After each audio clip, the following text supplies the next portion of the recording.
What's up, guys? I'm back with another knife video. This time we'll be talking about a knife made by not Kizer, I'm sorry, Zero Tolerance, 0561 right here. Okay. Now also I'll be doing a bit of a comparison between this knife and this two. This one being Zero Tolerance as well, and this one is a Kizer. Okay. American and Chinese. So let's start with this one. This basically it's an old model knife made in collaboration with with Rick Hinderer, the XM18.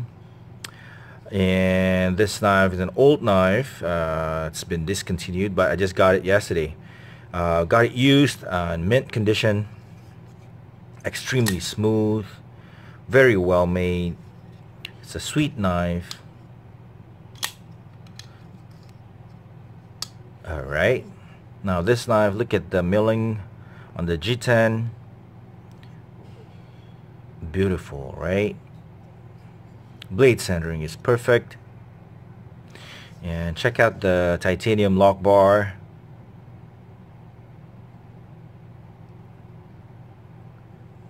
Very well made, guys. Rick Hinderer's over travel stopper right there, the disc.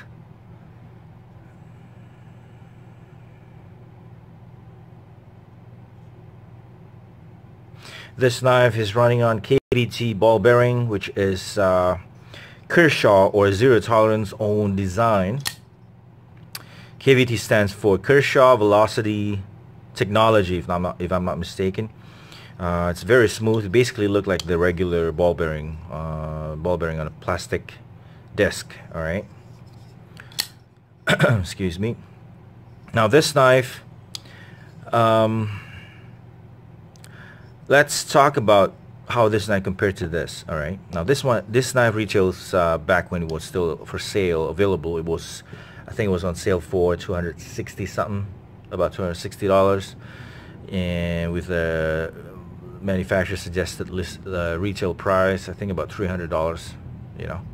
Now this one, on the other hand, it's on sale right now. It's available. It's in the US, it's selling for about 190, right? 190 something.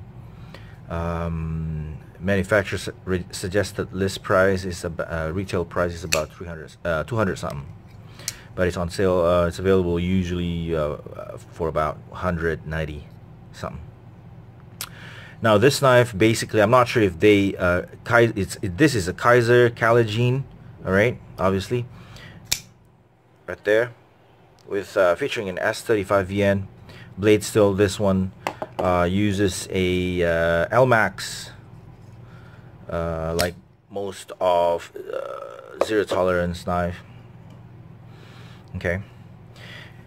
Now, I want to ask you guys. Let's put all the bias and all discrimination aside for a second, and let's talk about which knife is actually a better knife in comparison to the price and material used, quality, build, etc., etc. Now both of these knives are actually are running on ball bearing. This one it's ceramic ball bearing. This one is steel ball bearing. And this one features both titanium on both sides, presentation side and the frame lock side right here. This one, on the other hand, uses G10 presentation side with stainless steel liner and a full titanium frame lock on this side. Both uses a stamp metal pocket clip, okay, relatively on the same side, pretty much the same design, okay. What else? Both have thumb stud, ambidextrous, right? Both have jimping on the blade and all the way through the handle. This one have a more extreme jimping. Hurts my thumb. This one, it's milder. Alright, if you look at the flipper tab, it looks almost identical. Now obviously this flipper tab the design belongs to Rick Hinder, and ZT obviously got the permission to use that design. Now on the other hand, Kizer, I'm not sure. Alright.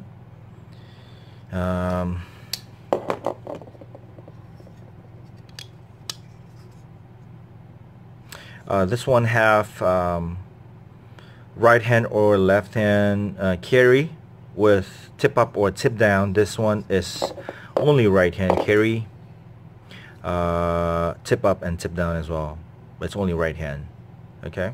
Now on the Kizer, the thumb stud actually just it's just for thumb stud.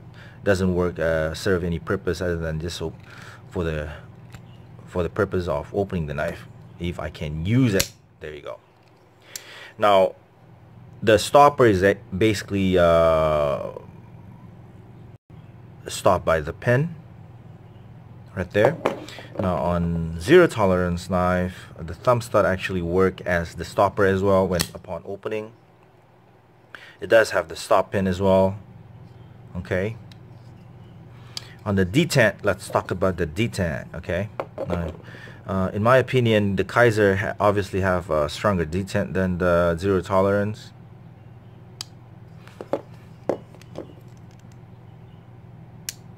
Okay, well, probably just a little bit stronger.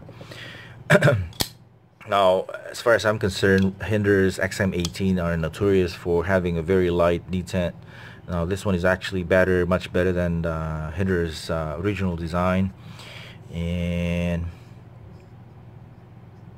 I guess that's about it, right? Let's do a bit size comparison between both zero tolerance. Now this one right here, this is 0566 carbon fiber. Well, actually it's not a carbon fiber. The carbon fiber is actually aftermarket. It's just a black G10. It's been upgraded. Alright, now this one is not running. It's basically the original knife was spring assisted, but I took away I removed the spring, so this is basically running on washer. Now this knife, for some reason, I just could not get it to center.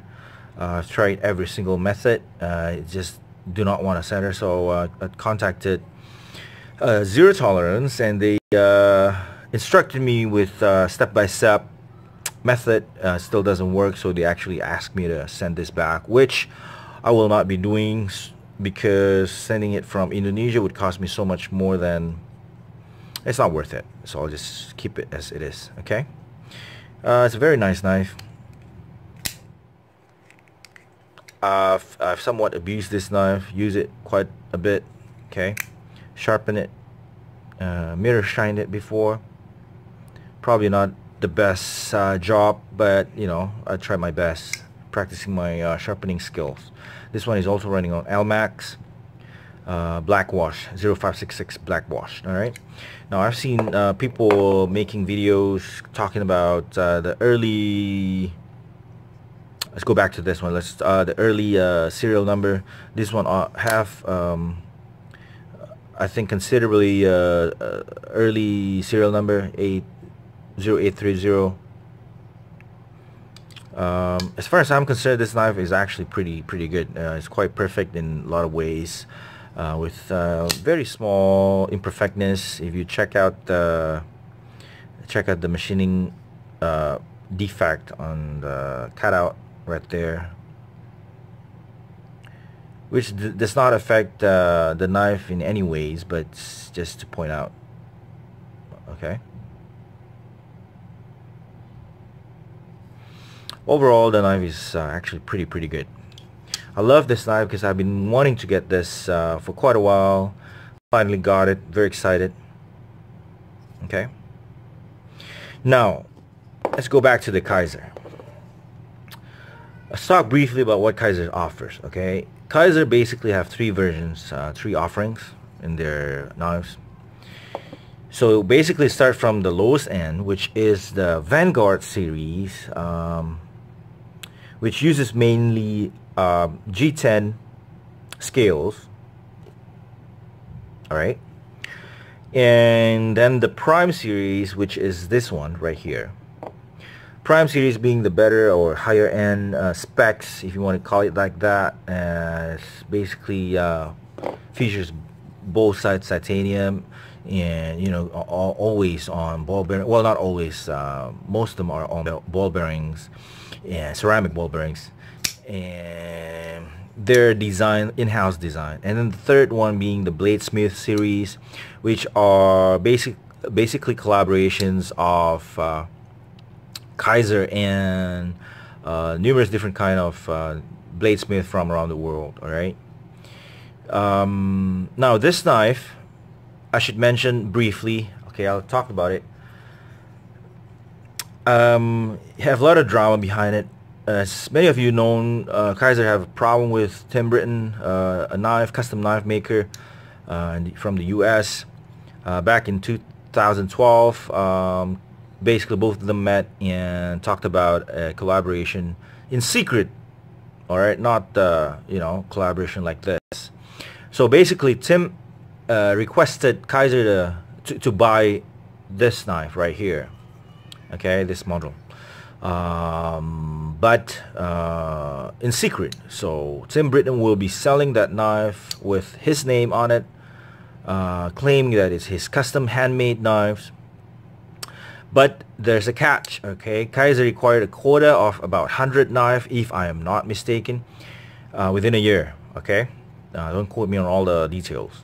So basically, what, long story short, is 2013 Blade Show, Kizer decided to show up and open their own booth, and decided to display the same exact knife on their booth with Kizer marking. Now, obviously, Tim Britton did not meet the quota, but nobody knows about that. So Tim Britton started getting pissed and started telling everyone that Kizer is cloning his knife, ripping him off, which in actual fact it's the other way around. It's Tim ripping off Kizer. Now went on to Blade forums, and you know, I think FBI was involved, the immigration, etc., etc., which Kizer kept very, very cool. He did not badmouth Tim in any ways, if I'm not mistaken. I read the forum. So, but people were trying to find out the truth behind it, and so people were trying, well, Kizer, show us proof if you guys are innocent. So he did. So Kizer did. Tim was claiming that Kizer will never get their hands on S35VN because it's manufactured in New York. Now, the company that manufactured S35VN actually made a confirmation in the forum saying that yes, they did sell a huge amount of S35VN to Kizer. Alright, and then Kizer went on and proved all the contracts between Kizer and Tim, etc., etc. So getting to clarify everything, all the misunderstanding, and Tim Britton seems to be in hiding right now. Haven't heard from him for quite a while. So anyways, that's from what I read, from what I know. Okay, so that's the reason why I bought this knife. I love this knife, but it resembles a lot to the Hinder XM18. But then at the same time, when Tim was selling his knife, nobody was complaining about this knife looking similar to an XM18. Okay, people were saying how good this knife was, extremely smooth, etc., etc. Now that it's people know, the public know that this is actually made by Kizer, nobody seems to say anything good about this knife anymore. You know, let's put the bias aside. So you tell me which one is actually a better knife. Okay. Now, if you want to talk about material-wise, this knife, if this was a Kizer, it would be their Vanguard series, based on the specs, all right, the material use, etc., etc. Now, let's talk about build quality. Okay. Now, this one have a ceramic ball bearing. This one have a steel ball bearing. This one have S35VN. This one has Almax. I'm not sure. I'm not a metallurgist or an expert in metal whatsoever, but as far as I know, correct me if I'm wrong. I'm sorry guys if I say this incorrectly. As far as I know, I think S35VN actually is a superior metal compared to Almax. Okay. Features all titanium. It's a smaller design, obviously, right? This one the smallest, and this largest, and this one somewhere in between. So let's talk about lockup.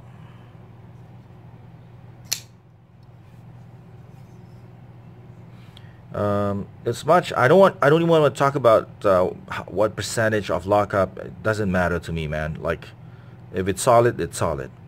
That one right there is a solid lockup. There's no movement whatsoever. Okay, side to side or up and down, doesn't matter how hard you want to move it around. Okay, it's not moving. Rock solid right there.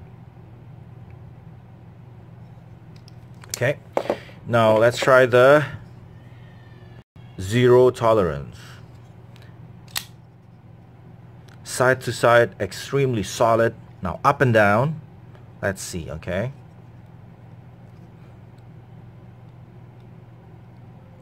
there's a tiny minute movement up and down. You really have to put force into it to actually feel the movement, but there you go, it's right there.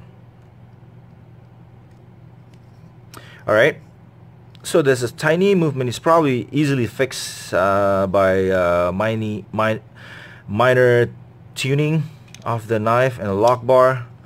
I'm not gonna do that at the moment because I'm still enjoying the knife right now. I don't want to mess it up. And smoothness, both knives are smooth. Actually, this one, in my opinion, is much smoother than that one. Centering, it's both are perfect.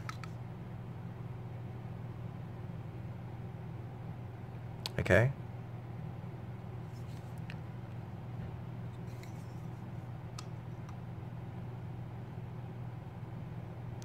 Build quality, I hate to say this guys, but I think Kizer is a superior, has superior build quality compared to zero tolerance. Look, I am not American nor am I Chinese.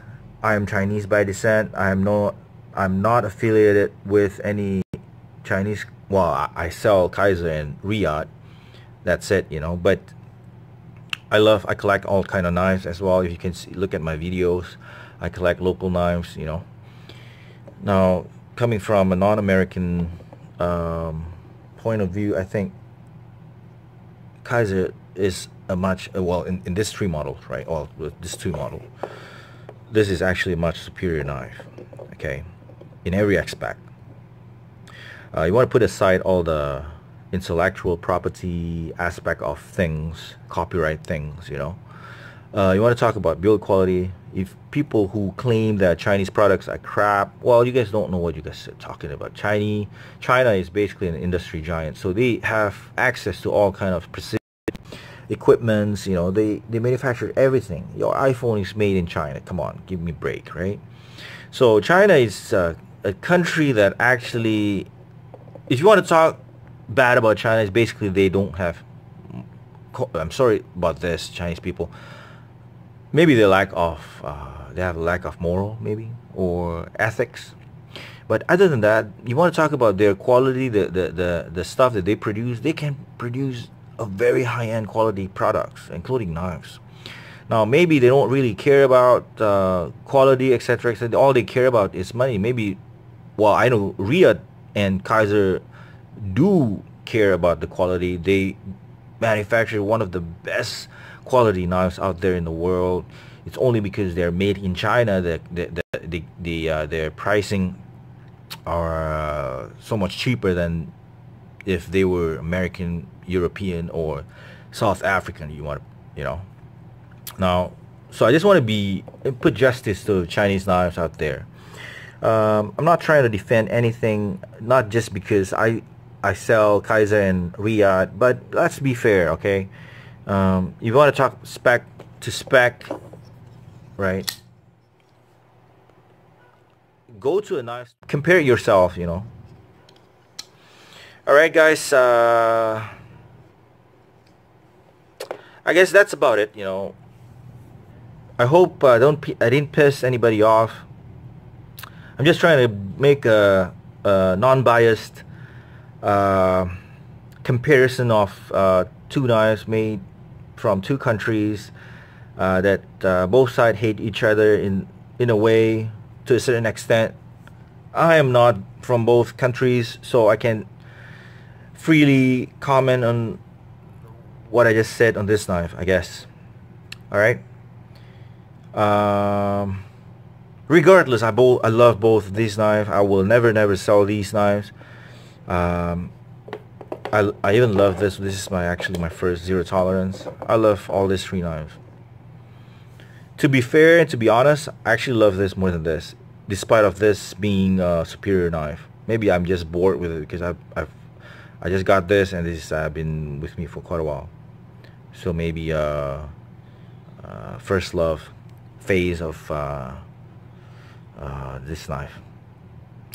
What else? I think that's about it, guys. Appreciate the time.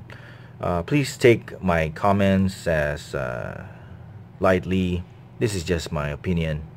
It's not in any ways a fact, or you know, you can disagree with it. I don't mind. Write it down, you know. Say something in the comments. I would love to read it. If you guys haven't subscribed my channel yet, please do. I would really appreciate it. Thank you, and hit the like buttons. Alright guys, thank you so much. God bless. Bye bye.